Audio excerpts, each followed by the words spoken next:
4x² minus এর 12xy plus 9y² minus এর 16z²।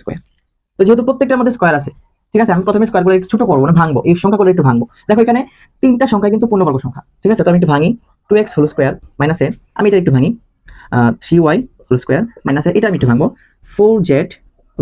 দেখুন এই টাইপের যতগুলো ম্যাথ আছে দেখবো প্রত্যেকটার মধ্যে বর্গের সূত্র স্তর হয়, ঠিক আছে। তো এখানে আমি এটা যদি a ধরি, এটা যদি b ধরি, এখন আমি যদি 12x বানাতে যাই কি হবে 2ab, ঠিক আছে, প্লাস, ঠিক আছে। এখন দেখো লক্ষ্য করো, এটা যদি আমি a ধরি, এটা যদি b ধরি, তাহলে কি হবে a² minus 2ab plus b², a² minus 2ab plus b²। এটা কিছু সূত্র, এটা হচ্ছে তোমার a মাইনাস b হোল স্কয়ারের সূত্র। আর এখানে কিন্তু মাইনাস 4z² আছে। এখন তুমি এই সম্পূর্ণ এই 2x মাইনাস 3y কে যদি a ধরো আর এটা যদি তুমি b ধরো, তাহলে কি হবে a² মাইনাস b²। সূত্র কি a plus b into a minus b, a plus b into হচ্ছে a মাইনাস, এটা হচ্ছে আমাদের আনসার, ঠিক আছে। এরপরে দেখো খ নম্বর কি, তোমরা চাইলে একটা স্ক্রিনশট দিতে পারো এখানে।